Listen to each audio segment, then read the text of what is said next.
Welcome to the Modern CPA Success Show, where we're 100% focused on helping accounting firms achieve success. If you're an accounting firm owner who wants to learn how to provide virtual CFO services, then this podcast is for you. Welcome to today's show. Very excited about today's guest. I know normally I don't do a ton of introductions, but I was looking at our guest Twitters today and I wanted to make sure I read his introduction because it says a millennial in a baby boomer's body. So I'm going to make sure he explains that to us. But our guest today is David Bergstein. And David, why don't you tell us a little bit about yourself? And again, welcome to the show. Thank you very much. I consider myself a millennial in a baby boomer's body because I'm young at heart. Even though someday I'll make the top 7 over 70, as opposed to the top 40 under 40. I consider myself an author. I've written a book, Becoming a Rainmaker, a guide for accountants and CPAs, because no matter what you do in the CPA profession, if you think you're the best CPA out there, you know all the answers, you're super technical, that doesn't matter. What matters is how you relate to the client and if you can sell your services to the client. And selling your services to the client means listening to them and asking them what keeps them up at night and what are they looking for and what are they trying to solve before you say you can solve it. So I consider myself an author, blogger, speaker. I teach college accounting. I've been doing it for 30 years. I like helping people come into the profession, and I think that's the key to the future. Also an avid pickleball player. So if anybody wants to understand what that's about, they'll have to call me personally. I've created a new website. I have my Bergstein CPA traditional website. I do accounting. I'm a solo practitioner. I keep trying to wind that down, but I have a few good clients and it's hard to give them up. So I've switched from doing the accounting for them to automating it and doing advisory services. So right now I created a new website, appsmaven.com. I'm all about helping other CPA firms build their client accounting tech stack and trying to help them understand what client advisory services are and how to sell it. I've been attracted. I recommend your firm website to everybody that's an accountant because I want them to see what you're doing.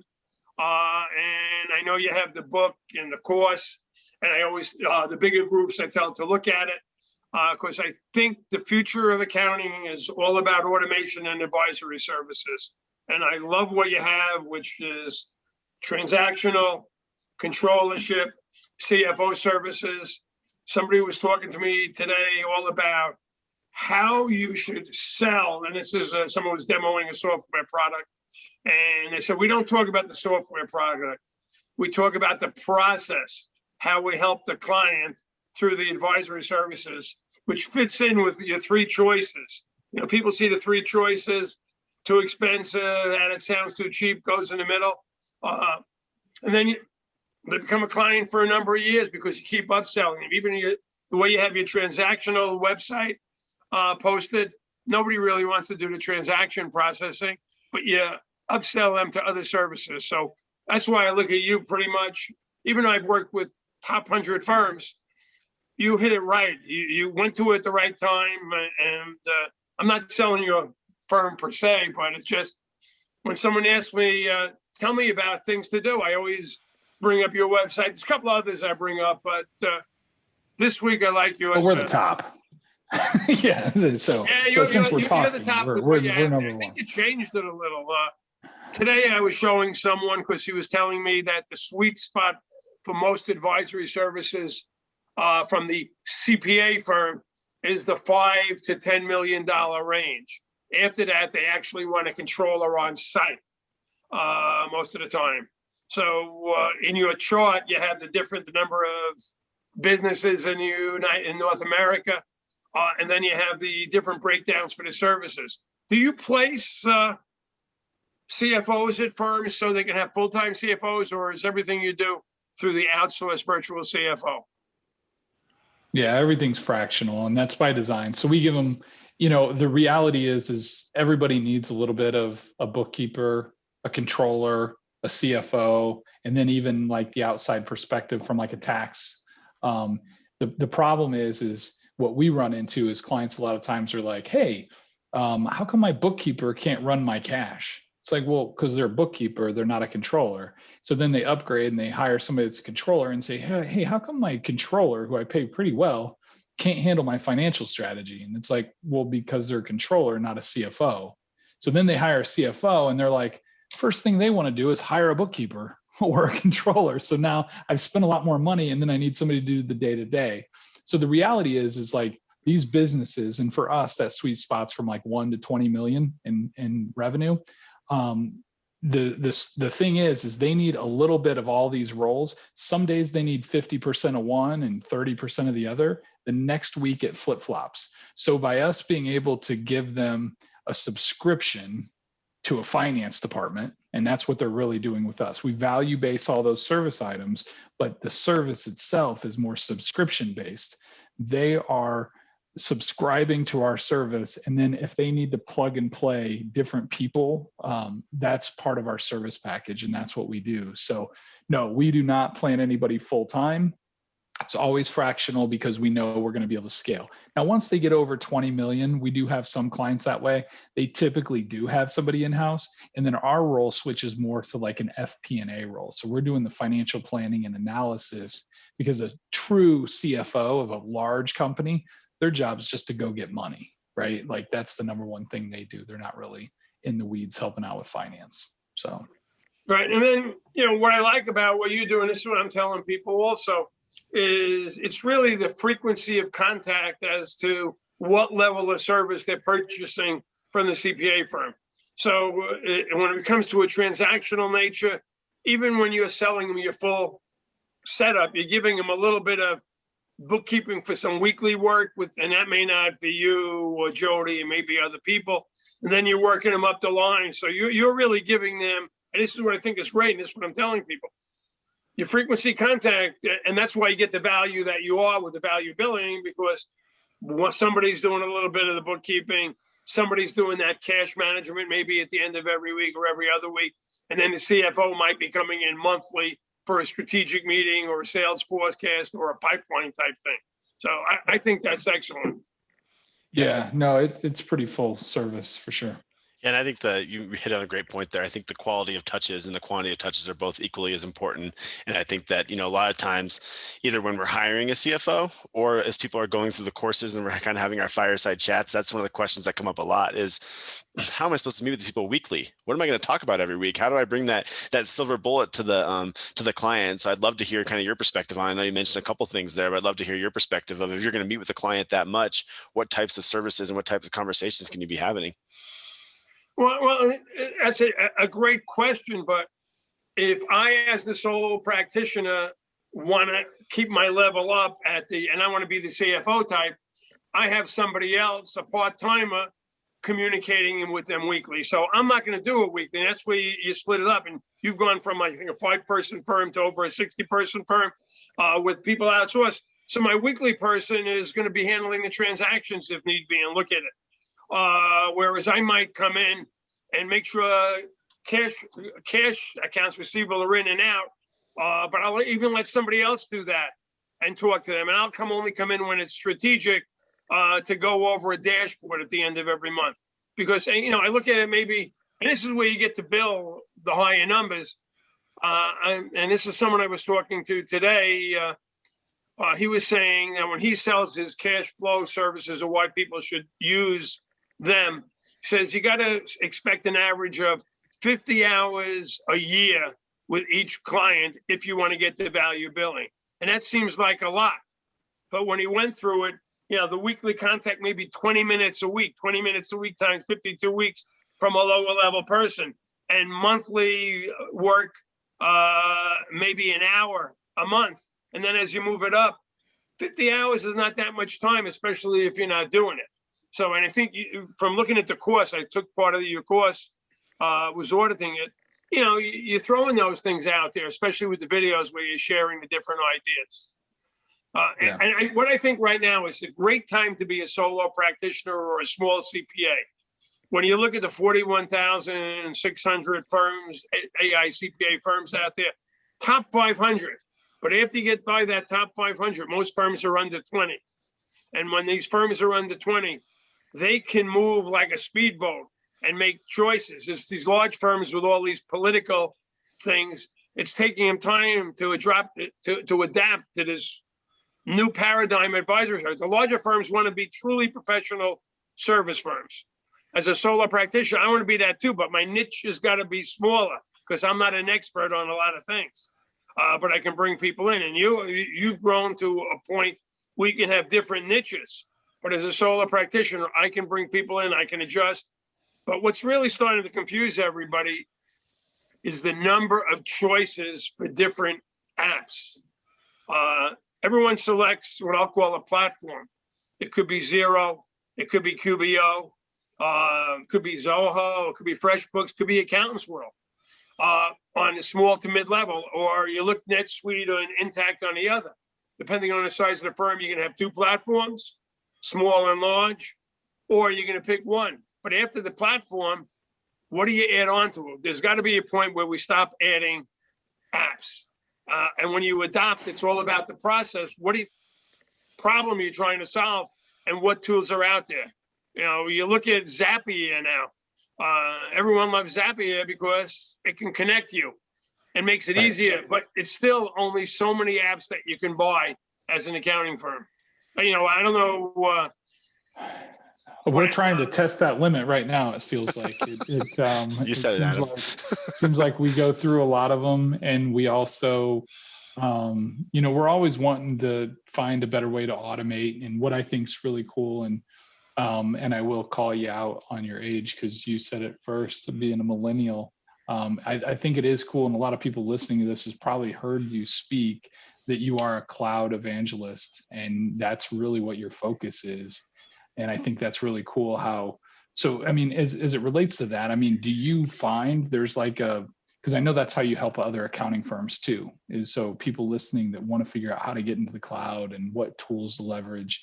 I mean, is there a preferred tech stack, or is it really just kind of best in breed? Is there an all-in-one solution, or does it really just matter like what I need and what problem I'm trying to solve? So you're going to suggest you hit it on the head. It's really what you need and what problem you're trying to solve, because a lot of these, there's not that much of a difference to it. You know, there might be a preferred stack based on what the platform is you're using. You know, if you're using a QBO, there might be tools that integrate better with them versus Xero. Same thing, if I'm looking at any of those tools, nobody has it all because everybody has a marketplace or an ecosystem. Is there best in breed? Used to think that way back when, and like I said, I'm old. I sold a product called Fast Tax, which was the premier tax application that was out there, eventually bought by Thomson. There's CCH, there's Computax, there's ProFX. I can honestly say I probably used about 15 to 20 different tax softwares in my career. And most of them solved the need for my clientele. When I had consolidated returns, I had to choose one versus another to make it easier, but they all could accomplish it. It's a matter of cost and how much time you want to pursue. But I think every accounting firm, even your firm, you have your preferred playbook right now, right? Your preferred tools. You have it all documented. This is the key, a documentation of the process so anybody can step in and see what they're supposed to do. But I think all firms need to have an application employee.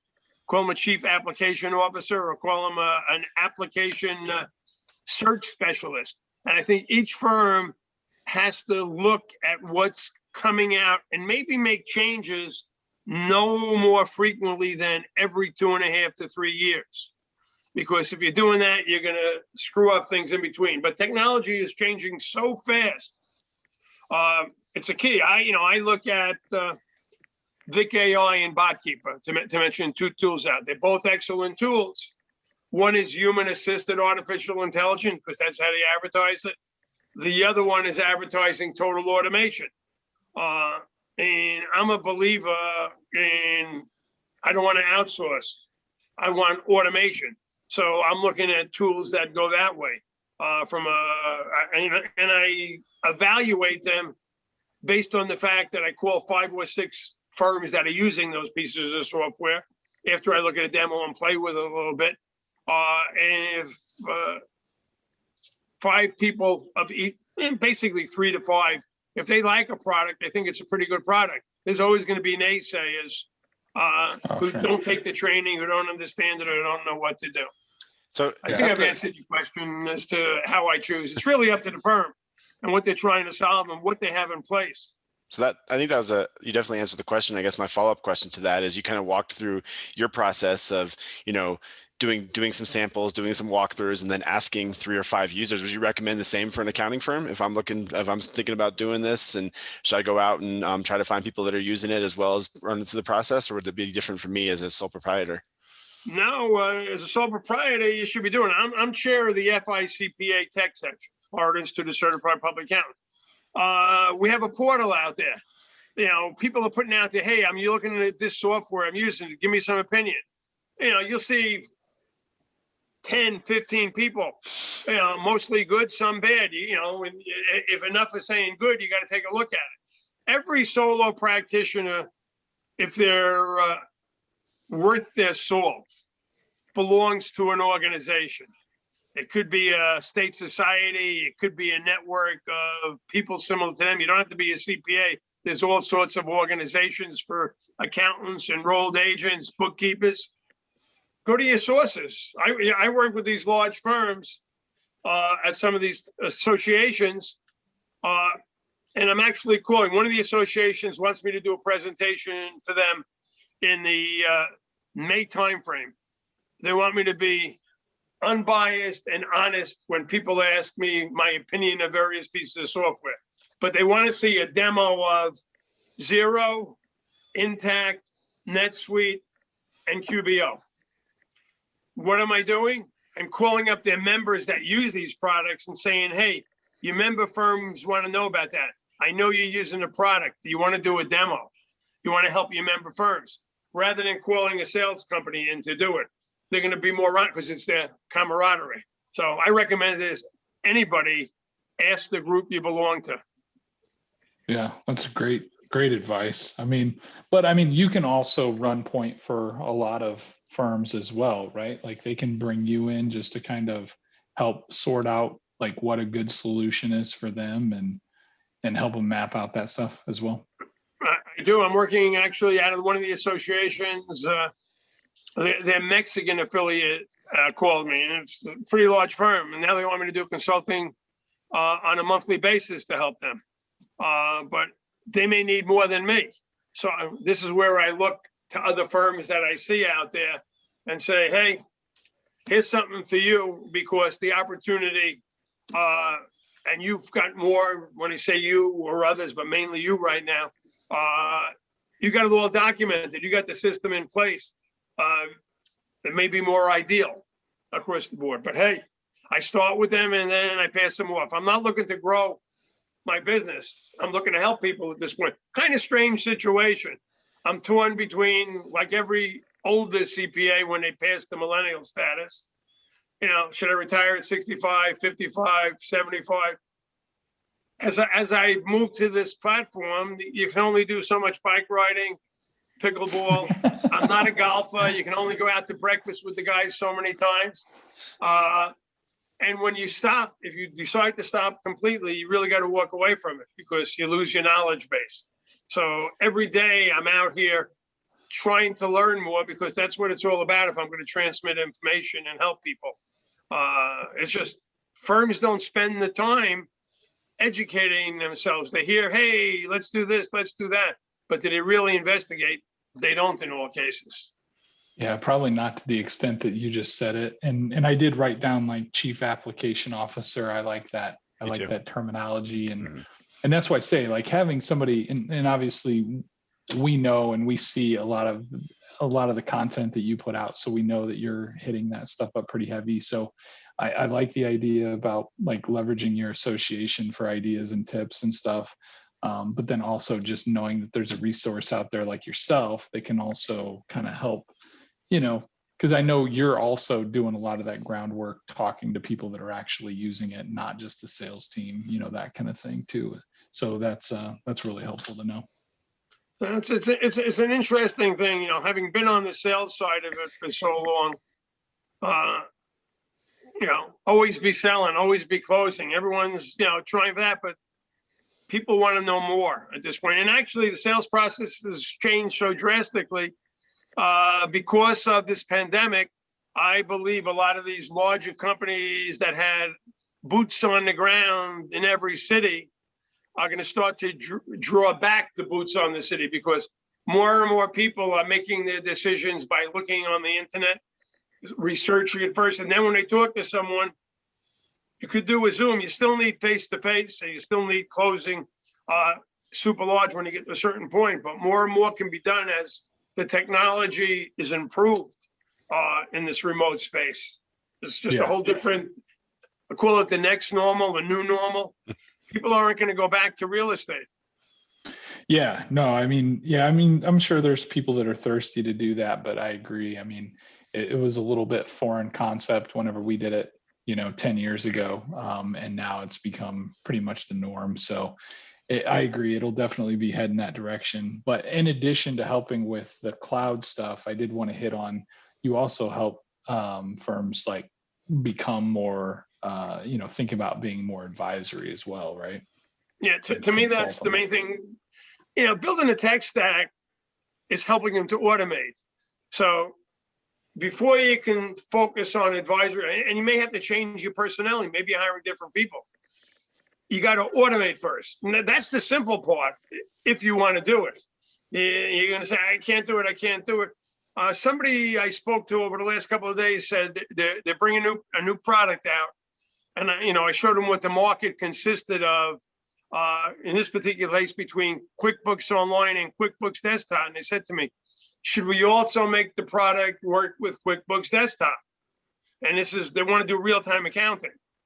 I said, I wouldn't focus any money on that, because the people that are staying on desktop and the accountants who are servicing them and not moving over don't really see the value in this stuff, and you're wasting your time because they're not going to raise their prices.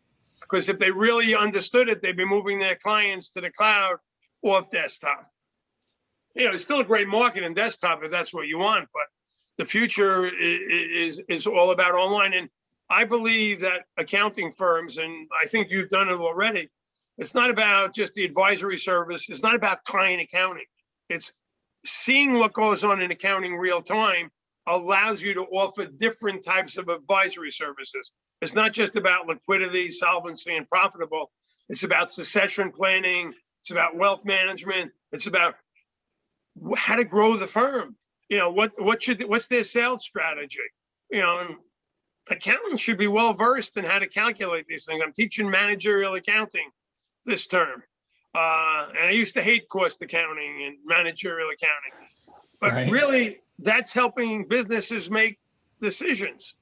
That's where everything's all about, and making choices. And accountants have to focus on what they learned in school. We always took a course, passed the CPA exam from book knowledge, and didn't use half that stuff. And now it's coming back that there's a lot of skills we have other than tax and audit. Let's use our minds to be analytical and help our clients.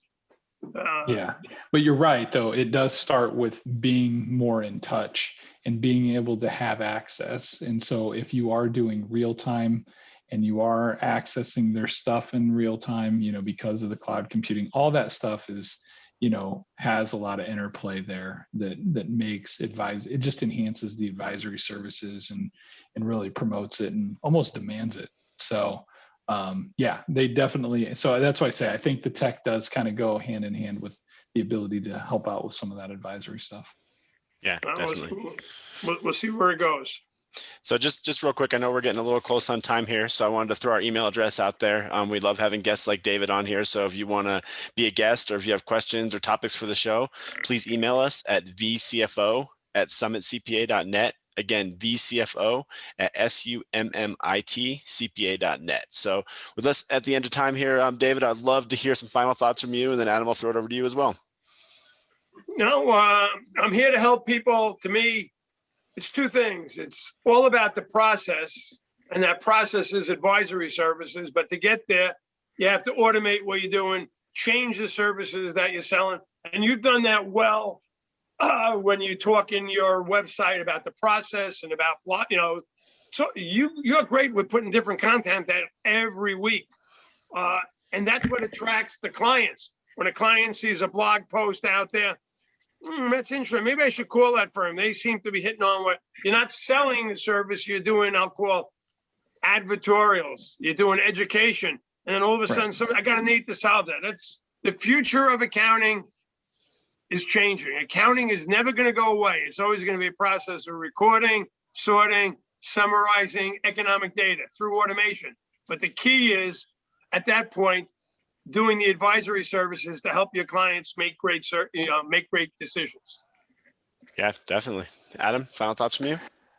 I can't do better than that, man. You're a rock star. Obviously, you're a big name in the industry. Appreciate having you on here. Always appreciate your support and everything that we're doing, and look to you as, being a resource to helping figure out that automation and just helping us change the way people think about accounting. So appreciate you being on.